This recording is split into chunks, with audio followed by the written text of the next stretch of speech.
So for me to do a preview of today's games, it's a little rough because Jersey and Colorado have already started. I'm watching it. Why am I watching it? Well, see, they're two of the have-nots from last year, and I want to see which one's getting closer. I want to see Heischer. Heischer is currently playing the point on the power play. So a rookie forward playing the point on the power play, that's a little risky. There could be some shorthanded goals against Jersey when that's going on. It's just, that's a risky move. I understand why they're doing it. Apparently, 4 forwards and a defenseman is the new reality with power plays in the NHL. Buffalo's playing the Islanders tonight. That'll be a very interesting one. I'm not sure if I want to watch that one or not. Detroit and Ottawa. That'll be a fun game. Oh, Jersey scored. So 1-0 New Jersey. Bernier. Well, Bernier's at least playing. So I guess Bernier wasn't hurt that badly. He's in the game. So, all right. Minnesota's in Carolina. Oh, there's my game. I'm watching that one. Carolina's my team this year. In terms of which one I'm watching. When I have the center ice package, I'll often pick a team to follow the most. And you'd say, well, why don't you follow Vancouver, Boston, Dallas? I obviously watch their games, but there's usually a team that I'll pick. Like many years back, I picked LA. It was before they ever won a Stanley Cup because they were fun to watch. So, this year I'm planning on making that Carolina. Oh, Montreal's in Washington too. Wow, that could be fun. Both teams with a victory in their first game of the year. Nashville's in Pittsburgh. Neither team's had a win yet. Oh wow, that's hard not to watch actually, because that's Pekka Rinne playing in Pittsburgh, and it's a rematch of the Stanley Cup Final.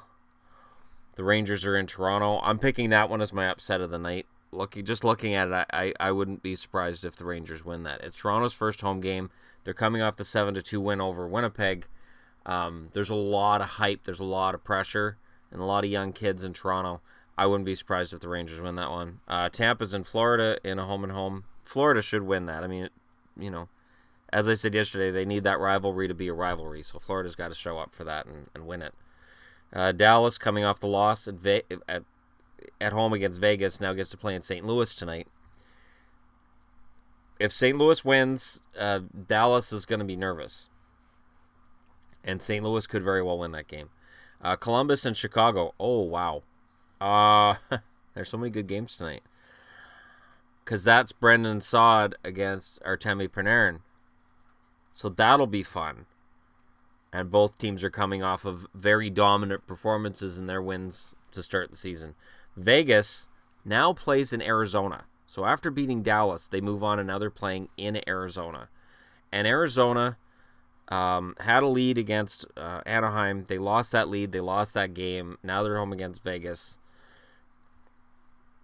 I guess we'll see what happens. Vancouver plays their first game of the year this year at home against Edmonton. I'm not predicting a Vancouver win. I'm not predicting Vancouver's going to play necessarily all that well. But what I am looking at is the youngsters. So look at Besser, look at Virtanen, look at the goaltending, look at the young guys in the lineup and see how they're playing. Don't worry about whether they win or lose because they're going to lose more often than they win. That's what I'll be watching in Canucks games. How are the youngsters progressing?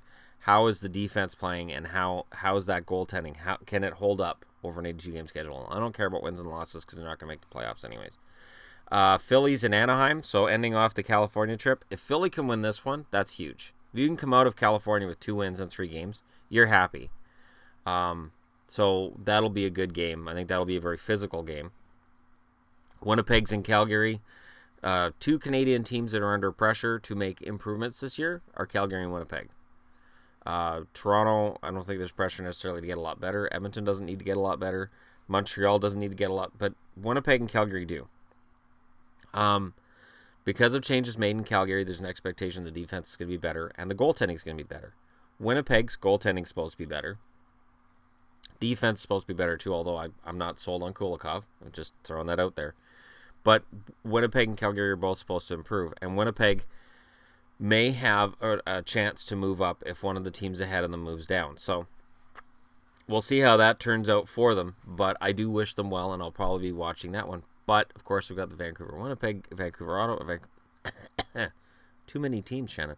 Vancouver-Edmonton game And then to end off the night, LA and San Jose, and that's a matchup between two teams I really don't like. So anytime that two teams in California play against each other, it's often a game I'll watch to see how long I make it before I go, yeah, I don't care. Now that I don't work at 4 in the morning anymore, I'm more likely to watch those games all the way through. So which game are you going to be watching? Obviously, if you're up now, or you're up and around now, or you're at your TV now, and you have access to this game, so if you're in Canada, you can watch this on Sportsnet. New Jersey, Colorado. Jersey with the early lead. Bernier looking Bernier-esque, perhaps. I don't even know what that means. Let me know your who you think is on the verge of having a good season based on a really solid start. And those wins in October are just as important as wins in April. And losses in October can cost you in April. So let me know what you guys think. Don't forget to hit like and subscribe if you're browsing your way through. And thank you so much for watching. This season's going to be awesome.